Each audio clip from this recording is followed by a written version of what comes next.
अगर ड्यूटी करते समय अचानक सुई आपके हाथ में चुभ जाए तो क्या होगा?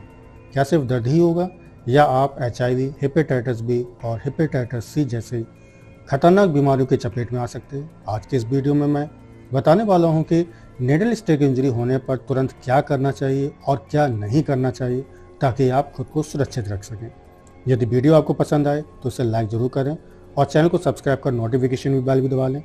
वीडियो का पीडीएफ डाउनलोड करने के लिए आप हमें टेलीग्राम पर फॉलो कर लें, उसका लिंक आपको डिस्क्रिप्शन बॉक्स में मिल जाएगा। तो चलिए देखते हैं निडल स्टिक इंजरी के बारे में। सबसे पहले हम बात करेंगे डेफिनेशन की। निडल स्टिक इंजरी क्या होती है? A needle stick injury occurs when a person, usually health care workers, is pricked by a needle that has previously been in contact with the patient's blood or body fluids। ठीक है, क्या कहना चाहता है? जब कोई भी व्यक्ति, जैसे हेल्थ केयर वर्कर्स हैं, ठीक है, ऐसी सुई चुभ जाए जो पहले से कैसी हो, इन्फेक्टेड हो। और वो इन्फेक्टेड कैसे हो सकती है? खून से या बॉडी फ्लूइड से। ठीक है, क्योंकि हो सकता है कि वो जिसमें जो खून लगा हो किसी पेशेंट का हो, या जो बॉडी फ्लूइड्स लगा हो वो किसी पेशेंट का हो। वो अगर आपके चुभ जाए तो ये कंडीशन क्या कहलाती है? निडल स्टिक इंजरी कहलाती है। राइट बच्चा? चलिए अब हम बात करेंगे कुछ इंपॉर्टेंट मेडिकल टर्म्स की। सबसे पहले हम बात करते हैं बॉडी फ्लूइड्स। तो जैसे कि मैंने अभी आपको बताया था क्या क्या बॉडी फ्लूइड हो सकते हैं। तो liquids originating from inside the body, यानी कि हमारे शरीर के अंदर से उत्पन्न होने वाला कोई भी ऐसा लिक्विड, जैसे सलाइवा हो गया, स्वेट है, पसीना है, यूरिन है, ठीक है, सेरेब्रोस्पाइनल फ्लूइड हो गया, या इन्फेक्टेड ब्लड है। तो ये सारी चीज हमारी क्या है?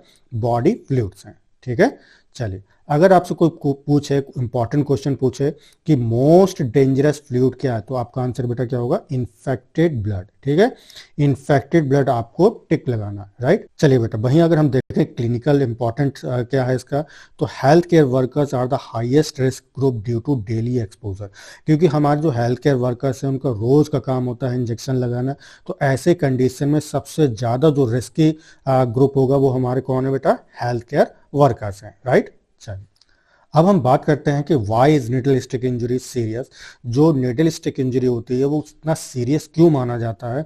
तो याद रखिएगा, because disease transmitted through infected blood.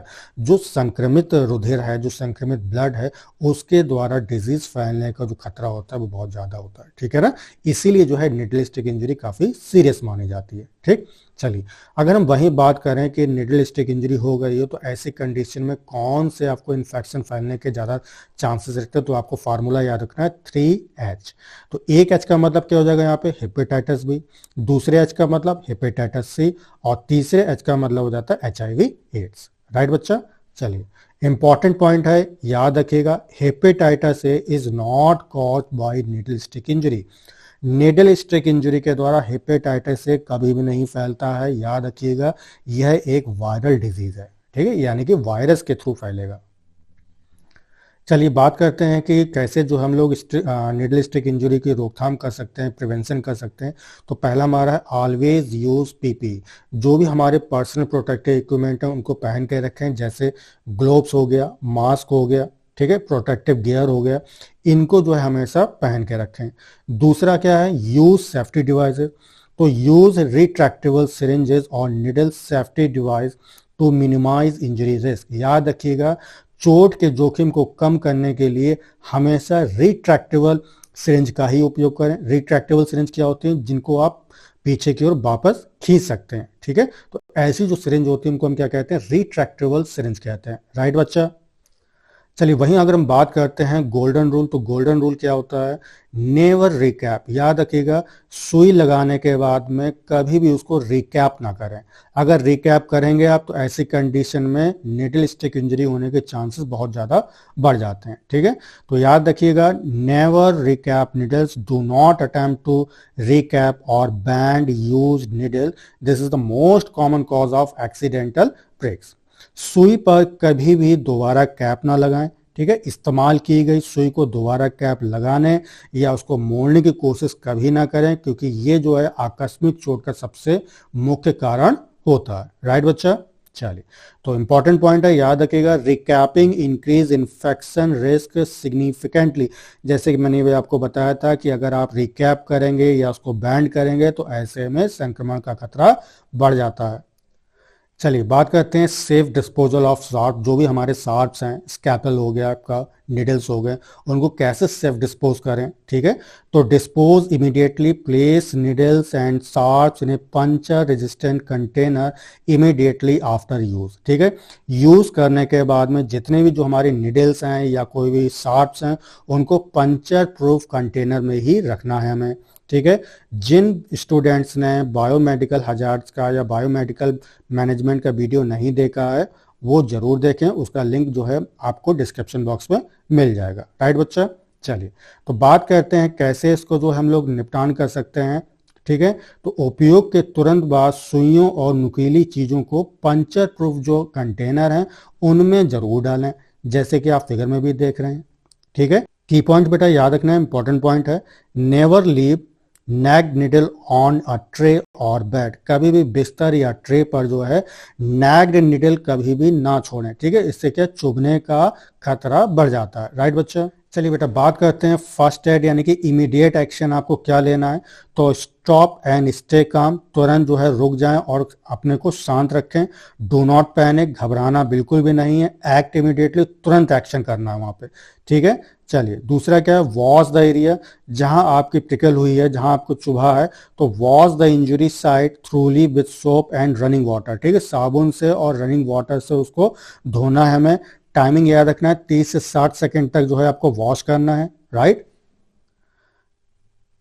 First aid के दौरान याद रखना है व्हाट नॉट टू डू, आपको क्या नहीं करना है, ठीक है। इंपॉर्टेंट पॉइंट है, सबसे पहला डू नॉट स्क्वीज, यानी कि उसको दबाना नहीं है। डू नॉट स्क्वीज, रब और मसाज द वुंड, जहां चोट लगी है या कोई घाव है तो वहां पे किसी भी प्रकार ना तो आपको दबाना है, ना उसको रगड़ना है, ना ही वहां पे मसाज करना है, ठीक है।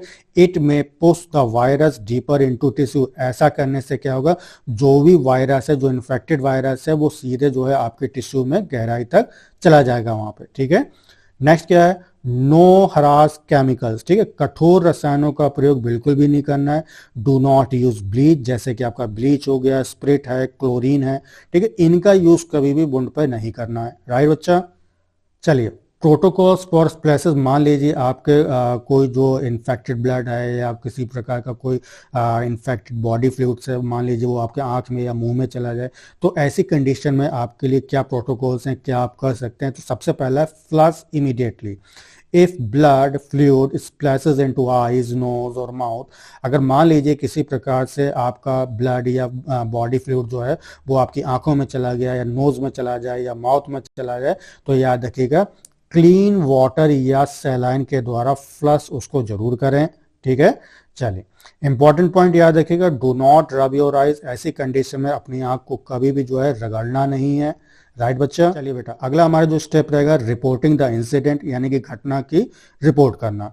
तो नोटिफाई सुपरवाइजर, जो भी आपसे सुपीरियर है उनको तुरंत बताएं कि मेरे साथ में निडल स्टिक इंजरी हो गई है, ठीक है। दूसरा क्या है, फिल इंसिडेंट रिपोर्ट, जो भी आपके साथ घटना घटी है जो करते हो जो है उसे फिल करें। जो भी आपके पास डॉक्यूमेंट है उसको document the time, date, location and nature of the injury clearly, याद रखिएगा चोट का समय, तारीख, स्थान और कैसा उसका नेचर था, ये स्पष्ट रूप से लिखें जरूर अपने डॉक्यूमेंट फाइल में, राइट। चलिए अगला हमारा एसेस द सोर्स पेशेंट, ठीक है। यानी कि मान लीजिए आपको सुई चुभी है, तो जो सुई है वो कौन से पेशेंट की है उसको हमें एसेस करना है, ठीक है। तो identify the patient whose blood was on the needle and test their viral status, ठीक है। उस मरीज की पहचान करें जिसका खून सुई पर था और उनकी वायरल स्थिति की जांच करें।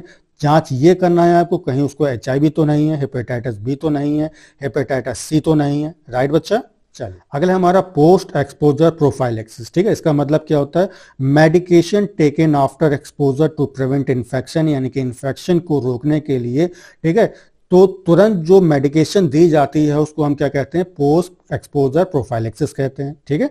तो संक्रमण को रोकने के लिए संपर्क में आने के बाद ली जाने वाली जो दवा होगी वो आपका PEP कहलाती है, ठीक है। याद रखिएगा टाइम यहाँ पे start PEP with in 2 hours for best result, जैसे ही आपको निडल स्टिक इंजरी हुई है ठीक उसके 2 घंटे के भीतर जो है मेडिकेशन स्टार्ट कर दें, ठीक है, आपको रिजल्ट अच्छा मिलेगा, राइट। नेक्स्ट है follow up and monitoring, monitoring करते रहना है और साथ में फॉलो अप भी लेते रहना है। तो मॉनिटर सिम्टम्स, ठीक है, वॉच फॉर फीवर, रैसेस और स्वेलिंग। हमें ये भी जो है वॉच करते रहना है कि कहीं ऐसा तो नहीं कि हमें बुखार आ गया हो या रैसेस या स्वेलिंग किसी प्रकार की हो, ठीक है, तो मॉनिटर करते रहना सिम्टम्स को। अगला क्या है, testing schedules, attend schedule blood test, जो ब्लड टेस्ट है उसको भी हमें देना चाहिए, ठीक है, या करवाना चाहिए। लगभग कब जो ड्यूरेशन होगा बेटा ब्लड टेस्ट के वो आपको कब कब करवाना है, तो याद रखिएगा एट 6 वीक, 3 मंथ और 6 मंथ, ठीक है। किस लिए करवाते हैं, to ensure no infection has occurred, इसीलिए हम करवाते हैं कि हमें ये पता चले कि हाँ कहीं अब हमारे शरीर के अंदर किसी प्रकार का कोई इन्फेक्शन तो नहीं रह गया, कोई वायरस के ट्रेसेस तो नहीं रह गए हैं, इसीलिए जो हम लोग यहाँ पे ब्लड टेस्ट करते हैं। तो याद रखिएगा, डेट याद रखना है आपको, छठे हफ्ते में, तीसरे महीने में और छठे महीने में आपको करवाना है, राइट बच्चा।